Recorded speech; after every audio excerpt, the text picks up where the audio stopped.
The mobile sanctuary, my moving fortress, came to a final, shuddering stop. The relentless, gentle vibrations of constant motion ceased, replaced by a profound, almost sacred silence. We were no longer gliding beneath the surface of a planar world. We were suspended in its heart, at the core of a collapsed, old-world planet. The view from my main viewport was a sight that defied both sight and reason. It was a massive, silent void, a colossal hole in the planar chi weave, a black sun of pure, untamed dissonance that seemed to devour the light around it. It was a place where harmony had not just been broken, but had been unmade. This was the heart of the old world's remaining power, the perfect hiding spot in an impossibly dangerous battlefield that only a mind like mine could comprehend, let alone enter. My internal monologue, my constant companion in this profound solitude, took on a new, resonant tone. This was a spiritual home for me, a place where the rules of Arden's harmony were broken not by my will, but by the sheer, unyielding physics of a reality long since shattered. The chi here was raw, chaotic, and as unpredictable as a supernova. It was a cacophony of shattered timelines and fractured energies, a maelstrom of potential that could tear my sanctuary and my consciousness apart with a single careless thought. To exist here was to flirt with erasure, a moment of hesitation, a flicker of doubt, and I would be scattered across a million forgotten moments. My very essence erased from existence. I felt the raw power of the dissonance, a deep thrumming that resonated in my very bones.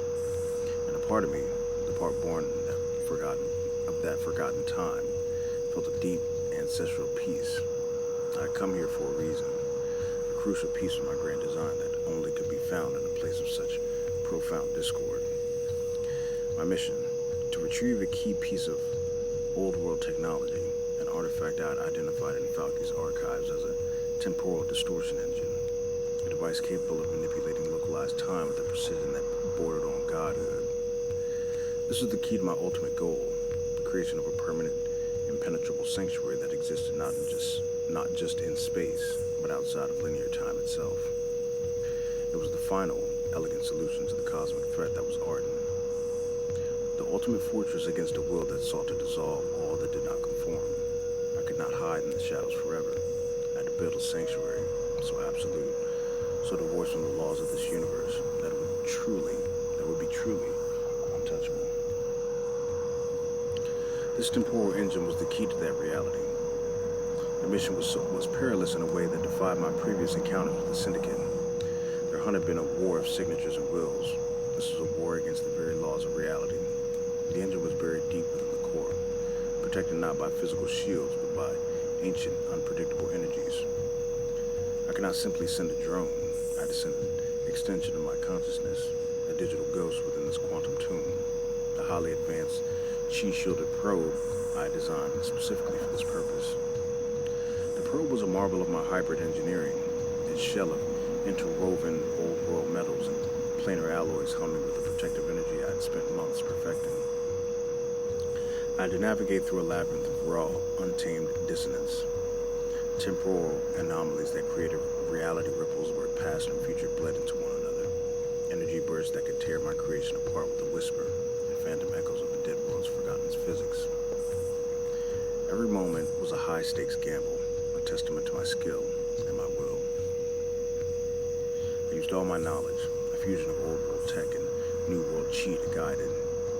My consciousness was a tiny, precise point of light in a universe of darkness. My will, the only constant in a sea of chaos. It was a digital ballet, a dance between order and chaos, and I had to anticipate the unpredictable, to use the dissonance of the core itself as a shield and a guide, bending the very chaos of the place to my will.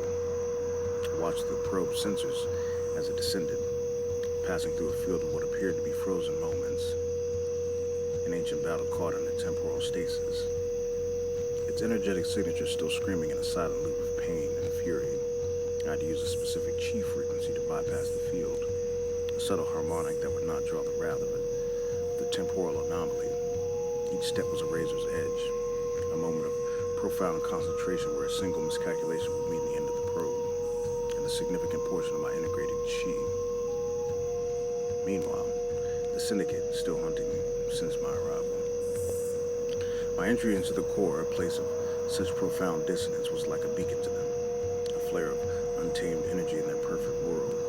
I felt their chi signatures outside the core, a tight circle of disciplined harmony, a chorus of anger and confusion. They knew I was here, but they could not penetrate the chaotic energetics of the core. This was a tense, non-physical standoff.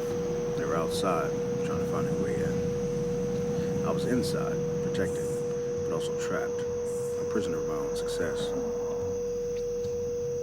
Their frustration was a palpable thing, a dissonant hum of its own, and it fed my sense of cold triumph, a sense of Alyssin's focused will, the probes now seeking not to breach the core, but to analyze it, to find a pattern in its chaos that they could exploit.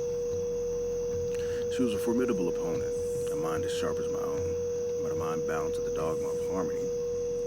On this terrain, my mind, unbound and free, was a superior weapon. The probe, after what felt like an eternity, found the artifact. It was a moment of profound triumph, a silent scream of victory in a silent void. The temporal distortion engine was not a simple device, but a humming, pulsing piece of technology. Its old-world energy clashing with the chaotic chi of the core, creating a reality distortion field around it. It was a monument to Falke's genius and a key to my own. It was a monumental effort to retrieve it. I'd use my full power to stabilize it, to wrap it in a chi-based containment field, and guide it back to my mobile sanctuary. The artifact's own energies fought against me, resisting my attempts to contain it, its temporal field threatening to tear the probe's chi shielding apart. I had to use my new integrated chi, a fusion of old world and planar energies, to harmonize with the chaos of the core, to force a temporary ceasefire between the conflicting energies. The process of retrieval, however, was not without its consequences. The act of stabilizing and containing the engine created a massive surge of chi energy, a flare of dissonance that ripped at the core and blazed out into the planar world. The Syndicate outside sensed it with a terrifying clarity. They knew I had succeeded. Their resolve hardened, their chi signatures shifting from cautious to aggressive. Their quiet frustration was gone, replaced by a profound, focused will. They were waiting for me. I was now in a race against time, a prisoner of my own success. With the temporal distortion engine safely contained within my mobile sanctuary, I felt a new kind of power. This was not the fleeting power of chaos, but the profound power of control.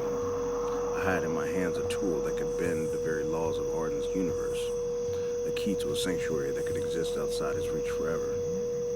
I was physically and mentally exhausted, my consciousness frayed from the immense effort, but profoundly triumphant. The standoff with the Syndicate was still ongoing, their presence a suffocating weight outside the core.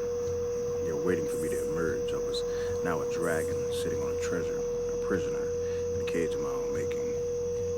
But I was not without a plan. I had the Core of Dissonance in my hands, and I would use it to build a new reality, a new harmony born of my own will. The game had just begun, and with this new tool, I intended to end it. My defiance was no longer a whisper. It was the thunderous roar of a god in the making.